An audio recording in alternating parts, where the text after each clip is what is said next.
જી નમસ્કાર, હું ટીઆર જાદવ. અમારી ચેનલમાં ફરીથી એક નવા વિડીયોમાં તમારું સ્વાગત છે. મિત્રો, તમે બધા મસ્ત છો, મજામાં છો? મિત્રો, આ વિડીયોમાં વાત કરીશું જીએસઆરટીસી હેલ્પરમાં જે કામચલાઉ મેરિટ યાદી જાહેર થઈ છે, તો તેમાં ઘણા મિત્રોને રિજેક્ટ કર્યા છે. તો ગઈકાલે જીએસઆરટીસી વેબસાઇટ પર જીએસઆરટીસીએ ડેટા અપલોડ કર્યા છે, કયા કારણથી રિજેક્ટ કર્યા છે, બરાબર? તો તેના વિશે આ વિડીયોમાં ચર્ચા કરીશું. તો મિત્રો, અહીં તમે જોઈ શકો છો, અહીં નામ આપેલું છે, એપ્લિકેશન નંબર આપેલો છે અને રીઝન ઓફ રિજેક્શન, કેમ રિજેક્ટ કર્યા, તો અહીં રીઝન પણ આપેલું છે. તો તમે અહીં જોઈ શકો છો, વિરલ કુમાર ભરતભાઈ પટેલ, બરાબર. તો એમણે ઓનલાઈન અરજીપત્રકમાં આઈટીઆઈ ઇલેક્ટ્રિશિયન ટ્રેડ દર્શાવેલ, જ્યારે એપ્રેન્ટિસશીપ લાઇનમેન ટ્રેડમાં કરેલી છે, બરાબર. તો એમનું રિજેક્શન થયું છે. પછી બીજા નંબરમાં મિસ્ટર ભાવેશ કુમાર, તો એમને ઓનલાઈન અરજી કર્યા સમય ફિટર ટ્રેડનું એપ્રેન્ટિસશીપ પ્રમાણપત્ર ધરાવતા નથી, બરાબર. પછી મિતુલ કુમાર, તો એમને ઓનલાઈન અરજીપત્રમાં આઈટીઆઈ ફિટર ટ્રેડમાં 95.9% દર્શાવેલ, જ્યારે માર્કશીટ મુજબ 75.35 માલુમ પડ્યા, બરાબર. એટલે આ ટકાના લીધે પ્રોબ્લેમ થયો. તો આ જે છે, આ ભાઈના ટકાના લીધે પણ કેટલો પ્રોબ્લેમ આવ્યો વિચાર કરો. એક નાની તમારી ભૂલના લીધે આખી મતલબ કે તમારો કેટલો મતલબ કે તમારી એક નોકરી તમે ગુમાવી લો છો એક નાની ભૂલના કારણે. મિસ્ટર કિશોરભાઈ ખેર, એમણે ઓનલાઈન અરજીપત્રમાં આઈટીઆઈ મિકેનિક ડીઝલમાં 94% દર્શાવેલ, તો આમણે ભાઈ એ પણ આ જ ભૂલ કરેલી છે. પછી અહીં આ ભાઈ લાઇનમેનવાળા છે. એટલે મોસ્ટ ઓફલી અહીં જોવા જઈએ, બરાબર, તો ટકામાં ઘણા મિત્રો, પછી અમુક એપ્રેન્ટિસ કર્યા અંગેની માર્કશીટ નથી દર્શાવી, બરાબર, અથવા તો નથી અને એમણે લખી નાખ્યું કે અમે એપ્રેન્ટિસ કરી છે. તો એવા પણ મિત્રો છે. અહીં તમે જોઈ શકો છો, ઘણા ઇલેક્ટ્રિશિયન લાઇનમેનવાળાનો ઘણું જે છે તમે જોઈ શકો છો. અહીં મોસ્ટ ઓફલી લાઇનમેનવાળાનો જ જે છે ઇસ્યુ છે, ઘણા મિત્રોને જે છે રિજેક્ટ કર્યા છે. અહીં તમે જોઈ શકો છો, 91% દર્શાવેલા છે અને માર્કશીટ મુજબ 78.57. અરે ભાઈ, શું કામ ખોટા ટકા દર્શાવ્યા? એના લીધે તમારે કેટલો પેલો પ્રોબ્લેમ છે તમારા જિંદગી સાથે. તો તમે 78 હતા, તો શું કામ 91%? તમારી ભૂલને કારણે તમે નોકરી ગુમાવી, મિત્રો.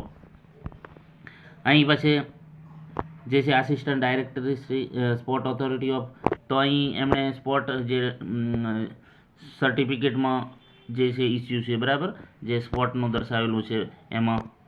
એના પછી અહીં તમે જોઈ શકો છો, બધું લાઇનમેનનું જ છે. મોસ્ટ ઓફલી ટકાવારી, લાઇનમેન અને ટકાવારી, અને અમુક એપ્રેન્ટિસ નહોતું કર્યું અને એપ્રેન્ટિસ દર્શાવી લીધું, તો એના લીધે કેટલો ફરક આવે, મિત્રો, તમે જોઈ શકો છો.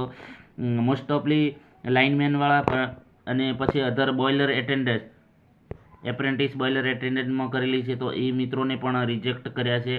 પછી અમુકને આઈટીઆઈ જનરલ મિકેનિક દર્શાવેલ, જ્યારે માર્કશીટ પ્રમાણપત્રમાં ઇન્સ્ટ્રુમેન્ટ મિકેનિક દર્શાવેલ છે, બરાબર. એ પ્રમાણે તમે અહીં જોઈ શકો છો,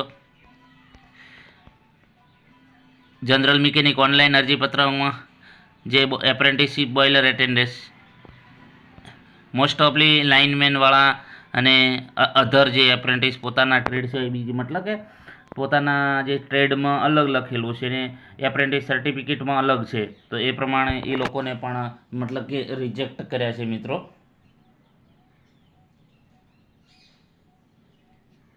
એ પ્રમાણે તમે આગળ જોઈ શકો છો, બોઇલર એટેન્ડન્ટવાળાને પણ રિજેક્ટ કર્યા છે. ફિટર ટ્રેડમાં બોઇલર એટેન્ડન્ટ કરેલું છે એ લોકોને પણ. પછી જે સ્પોર્ટ ઓથોરિટીમાં એમાં પણ ઉમેદવાર અમુકને કંઈક ભૂલ હશે એના કારણે. પછી મોસ્ટ ઓફલી મિત્રો એપ્રેન્ટિસ ડીએમટીમાં કરેલ છે, તે મુજબની માર્કશીટ પણ નથી, બરાબર, ડીઝલ મિકેનિક ટ્રેડમાં, તો એ પ્રમાણે એની માર્કશીટ પણ નથી. પછી આ સ્પોર્ટમાં જે છે પ્રોબ્લેમ દર્શાવેલો છે. એટલે અહીં જોવા જઈએ તો ઘણા મિત્રોએ નોન ક્રિમિનલ સર્ટી રજૂ કરેલ નથી ને ઓનલાઈન એપ્લિકેશનમાં ઓબીસી લખ્યું છે, બરાબર. તો એ પણ ઇસ્યુ તમારી નાની નાની ભૂલના કારણે મિત્રો તમે આમાં રિજેક્શન થયું. અહીં 79.91% દર્શાવેલ છે, અહીં તમે જોઈ શકો છો આ ભાઈને, અને જે છે 68.50 માલુમ પડ્યા. મિત્રો, કેમ આવું? તમારી એક નાની ભૂલના લીધે તમે નોકરી ગુમાવી છે. મોસ્ટ ઓફલી અહીં છે સૌથી વધારે લાઇનમેન, એના પછી જે માર્કશીટના પ્રોબ્લેમ લીધે મતલબ કે ટકામાં ભૂલ કરી છે એ લોકોએ દર્શાવવામાં, મોસ્ટ ઓફલી એ જ તમે જોઈ શકો છો. પછી જે સ્પોર્ટ ઓથોરિટી દ્વારા જે રદ કરવામાં આવેલ છે, જે એમાં ઇસ્યુ હોય છે, બરાબર. અને લાઇનમેનવાળા ઘણા મિત્રો છે, લાઇનમેનવાળાને એક પણ ને નથી લીધો અહીં જોઈએ એ પ્રમાણે, બરાબર. પછી નોન ક્રિમિલિયર વેલિડ નથી, બરાબર. ઓનલાઈન અરજીપત્રકમાં આઈટીઆઈ વેલ્ડર દર્શેલ, જ્યારે એપ્રેન્ટિસમાં વેલ્ડર ગેસ ઇલેક્ટ્રિકલ.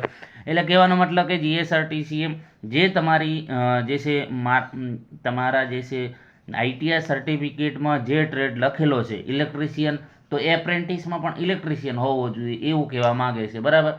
ફિટર તો ફિટર લખેલું હોવું જોઈએ. પછી ભલે તમે ફિટરના રિલેટેડ કોર્સ કર્યો હોય તો પણ નહીં, એપ્રેન્ટિસ કરી હોય તો પણ નહીં. એટલે કહેવાનો મતલબ કે જે તમારો મેચ થવું જોઈએ, તમારો આઈટીઆઈ અને એપ્રેન્ટિસશીપ કોઈ શબ્દમાં ફરક ના હોવો જોઈએ, કહેવાનો મતલબ આ મિત્રો છે, બરાબર. એ પ્રમાણે તમે મોસ્ટ ઓફલી જે છે ટકાના લીધે ઘણા મિત્રો રદ થયા છે, બરાબર. અહીં તમે મોસ્ટ ઓફલી તમે જોશો લાઇનમેનવાળા અને ટકાના લીધે મોસ્ટ ઓફલી ઘણા મિત્રો ટકાના લીધે છે, અને બીજા લાઇનમેન, સૌથી વધારે લાઇનમેન, એના પછી ટકાના લીધે મિત્રો રદ થયેલા છે.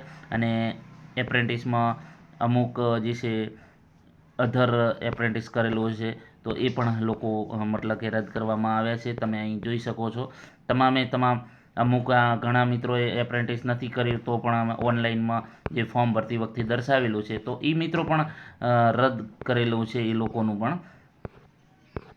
મોસ્ટ ઓફલી તમે અહીં જોઈ શકો છો તમામ પીડીએફ મિત્રો.